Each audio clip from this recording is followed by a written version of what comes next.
Good morning. कैसे हैं आप लोग? मैं अजीत तिवारी आप सब लोगों का GS bye ATS YouTube channel में बहुत बहुत स्वागत करता हूं।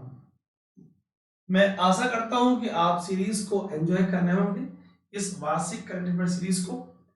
आज हम इंपॉर्टेंट एक रिपोर्ट, एजुकेशन गैप रिपोर्ट 2022 की बात करेंगे। क्वेश्चन ये है कि कल हमने एमिशन गैप रिपोर्ट 2022 किया था। ठीक, प्रीलिम्स एग्जाम में आपके इस टॉपिक से क्वेश्चन क्या बनेगा? संयुक्त राष्ट्र पर्यावरण कार्यक्रम यूएनईपी के संबंध में और जलवायु परिवर्तन पर संयुक्त राष्ट्र फ्रेमवर्क कन्वेंशन यूएनएफसीसीसी, इससे क्वेश्चन बनेगा। सीओपी 27 हाल ही में जो मिस्र में हुआ है वहां से प्रश्न बनेंगे। सीओपी 26 ग्लासगो स्कॉटलैंड, वहां से क्वेश्चन बनेंगे। और मेंस की बात करें तो एडेप्टेशन गैप रिपोर्ट 2022 के निष्कर्ष क्या रहे, वहां से प्रश्न बनेगा आपके मेन एग्जामिनेशन में, मुख्य परीक्षा में। रिपोर्ट द्वारा सुझाए गए प्रमुख कदम क्या हैं और जलवायु वित्त के संबंध में भारत की क्या पहल रही है, यहां से प्रश्न आपके लिए बनेंगे। तो क्या आप इसके लिए बिल्कुल तैयार हैं? Are you ready? क्या मैं सेशन को स्टार्ट करूं? आइए एक एक करके बातों को समझते हैं। तो प्रीलिम्स के प्रश्न, संयुक्त राष्ट्र पर्यावरण कार्यक्रम, जलवायु परिवर्तन पर संयुक्त राष्ट्र framework convention, COP 26, COP 27। Mains के लिए एडेप्टेशन गैप रिपोर्ट 2022 के निष्कर्ष, रिपोर्ट द्वारा सुझाए गए कदम, जलवायु वित्त के संबंध में भारत की पहल। 5 जून 1972 को स्थापित संयुक्त राष्ट्र पर्यावरण कार्यक्रम एक प्रमुख वैश्विक पर्यावरण प्राधिकरण है। इसका प्राथमिक कार्य वैश्विक पर्यावरण एजेंडा को निर्धारित करना है। संयुक्त राष्ट्र प्रणाली के भीतर सतत विकास को बढ़ावा देने और वैश्विक पर्यावरण संरक्षण के लिए एक आधिकारिक अधिवक्ता के रूप में कार्य करना है। सतत विकास को बढ़ावा देना, क्या हमें वैश्विक ग्लोबल सस्टेनेबल डेवलपमेंट गोल्स हैं, वैश्विक सतत विकास के लक्ष्य हैं, जो कुल 17 लक्ष्य हैं, क्या इसके बारे में आपको आइडिया है? Yes, no? SDG 1 अगर नो पॉवर्टी की बात करता है, SDG 13 क्या है? 3 का संबंध किनसे है, 7 का संबंध किनसे है, 5 का संबंध किनसे है, ठीक, 14 का संबंध किनसे है, 16 का संबंध किनसे है? ठीक, क्या आपने इसे पढ़ा है, याद आ रहा है, या मैं आपको उसके पॉइंट्स एक बार जल्दी से रिवाइज करा दूं? देखिए जरा। ठीक, पहला नो पॉवर्टी, दूसरा no hunger, good health, quality education, gender equality, clean water and sanitation, renewable energy. आप देख पा रहे हो? ठीक, तो इस तरह 13, 14, 15, एक बार ध्यान से आप इन पॉइंट्स को देखें। यूएनईपी के रिपोर्ट्स की बात करें तो प्रमुख रिपोर्ट में उत्सर्जन गैप रिपोर्ट, वैश्विक पर्यावरण outlook, invest into healthy planet report, beach pollution इसका अभियान यूएन 75, विश्व पर्यावरण दिवस, वाइल्ड लाइफ फॉर लाइफ, इसका मुख्यालय नैरोबी केन्या में। आइए इसके मुख्य अभियान और मुख्य रिपोर्ट की एक झलक देखते हैं। उत्सर्जन गैप रिपोर्ट, वैश्विक पर्यावरण outlook, invest into healthy planet report, प्रमुख अभियान में बीच पॉल्यूशन यूएन 75, विश्व पर्यावरण दिवस और मुख्यालय नैरोबी केन्या। ठीक, अगर जलवायु परिवर्तन पर संयुक्त राष्ट्र फ्रेमवर्क कन्वेंशन की बात करें तो वर्ष 1992 में प्रथम पृथ्वी शिखर सम्मेलन में रियो डी जेनेरियो ब्राजील में यह सम्मेलन हुआ। भारत उन चुनिंदा देशों में शामिल है जिसने जलवायु परिवर्तन UNFCCC, जैव विविधता UNCBD और मरुस्थलीकरण UNCCD पर तीनों रियो सम्मेलन की मेजबानी की है।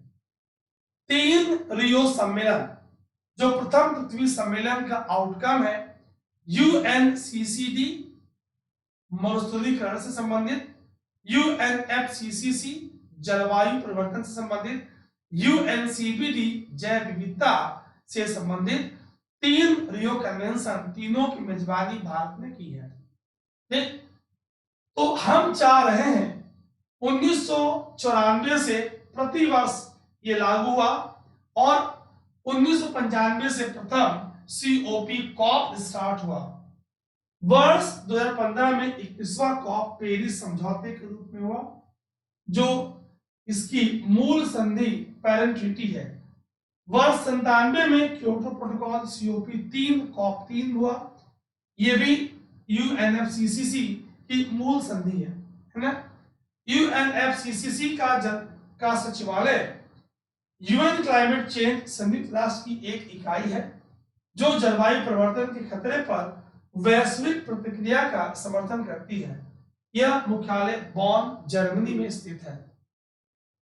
हमने UNEP के और UNFCCC के हमने मुख्य बिंदुओं को देखा। वातावरण में ग्रीन हाउस गैसों की क्षमता को एक स्तर पर स्थिर करना। कल हमने देखा कि वर्ष 2100 तक अगर हमें पेरिस टारगेट को प्राप्त करना है तो वैश्विक स्तर पर 45% हरितगृह गैसों के उत्सर्जन को कम करना होगा। तो वातावरण में ग्रीन हाउस गैसों की क्षमता को एक स्तर पर स्थिर करना, जिससे एक समय सीमा के भीतर खतरनाक नतीजों को रोका जा सके, ताकि पारिस्थितिक तंत्र को स्वाभाविक रूप से अनुकूलित कर सतत विकास के लक्ष्यों को प्राप्त किया जा सके। क्या हम इतनी बात समझ पा रहे हैं? Yes, no. आइए आगे बढ़ते हैं। रिपोर्ट के महत्वपूर्ण बिंदुओं को देखते हैं।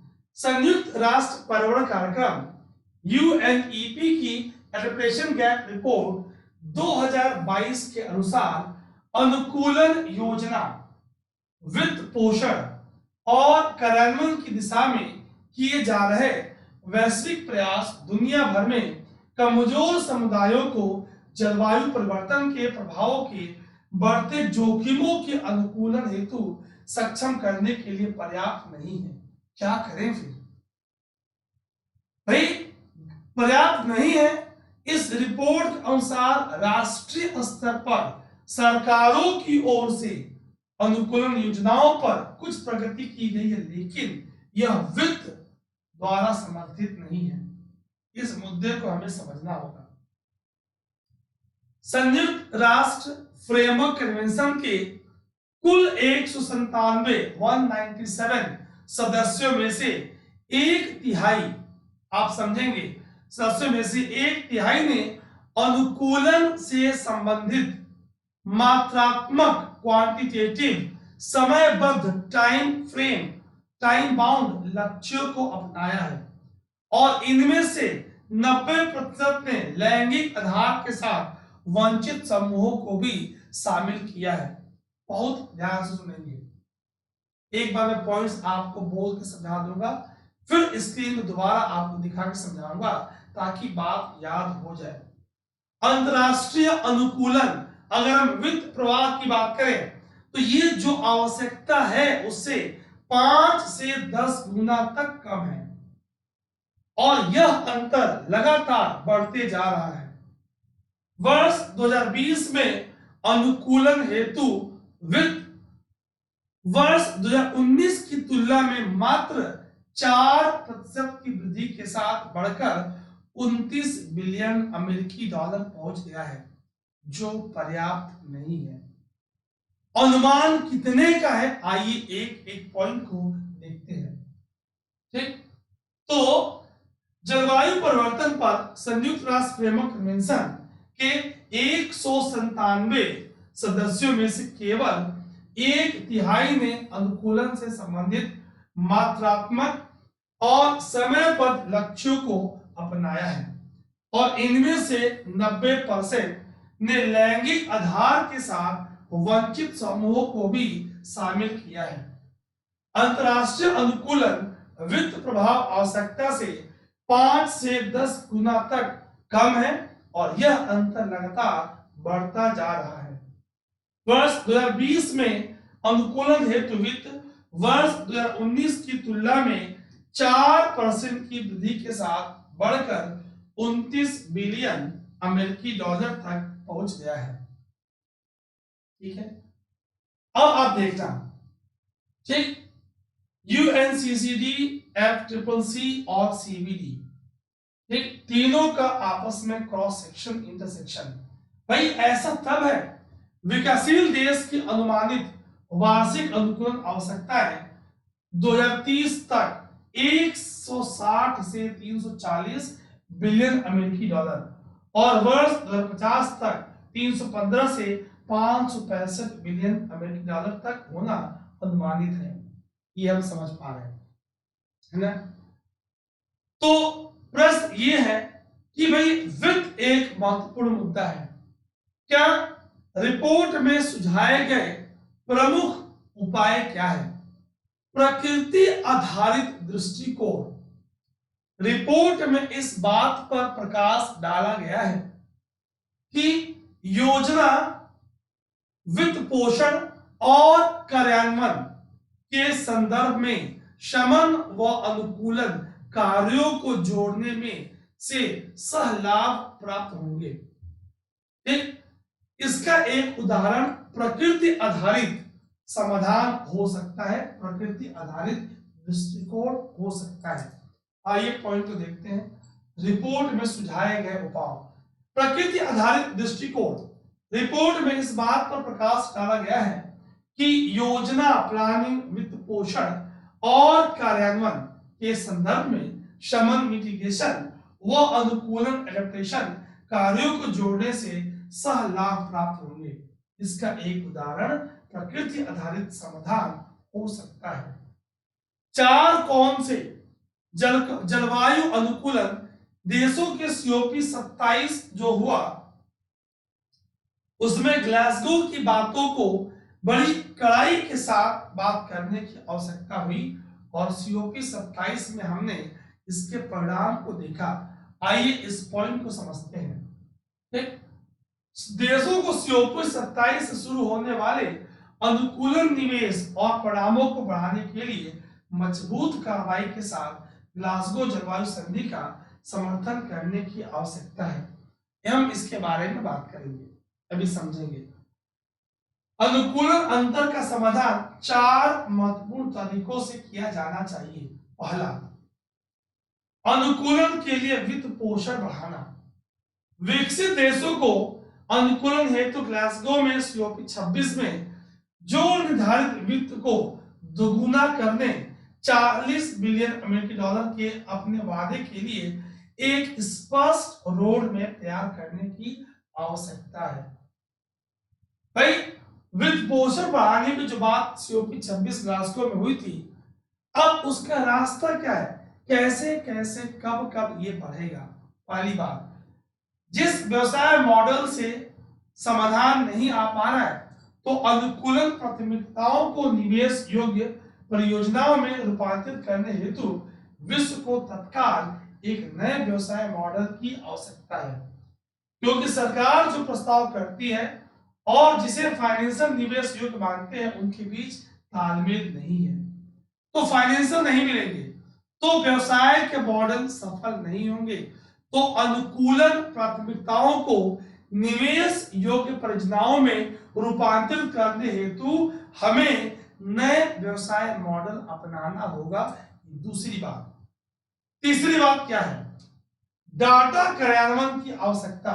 कई विकासशील देशों में अनुकूलन योजना के लिए जलवायु जोखिम डेटा और सूचना की उपलब्धता एक मुद्दा बना रहता है।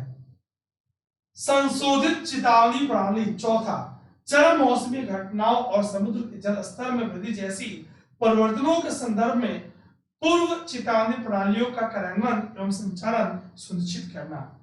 ये 4 जो आपके रास्ते हैं कौन कौन सी? हमने कहा भाई अनुकूलन के लिए वित्त पोषण बढ़ाना पहला, फिर हमने कहा नया व्यवसाय मॉडल अपनाना दूसरा, डेटा कार्यान्वयन की आवश्यकता तीसरा, और संशोधित चेतावनी प्रणाली चौथा। ये 4 सुझाव बड़े महत्वपूर्ण हैं। मेरे प्यारे विद्यार्थियों, हम रोज सुबह मंडे से सैटरडे, सोम से शनि आपके लिए इंपॉर्टेंट कंटेंट लेकर आते रहेंगे। भारत में जलवायु वित्त के संबंध में 3 महत्वपूर्ण बातें हुई हैं। पहला, NAFCC मतलब राष्ट्रीय जलवायु परिवर्तन अनुकूलन कोष की स्थापना, वर्ष 2015 में इसकी स्थापना की गई। ठीक, नाम से स्पष्ट है, जलवायु परिवर्तन के प्रतिकूल प्रभावों के प्रति संवेदनशील कार्य। दूसरा, NCEF राष्ट्रीय स्वच्छ ऊर्जा कोष, दूसरा हो गया। और फिर एक और महत्वपूर्ण निर्णय 2014 में लिया गया, क्वेश्चन इज राष्ट्रीय अनुकूलन कोष, जो 100 करोड़ रुपए की धनराशि के साथ स्थापित किया गया वर्ष 2014। आइए इन तीनों महत्वपूर्ण फंडों के बारे में जानते हैं।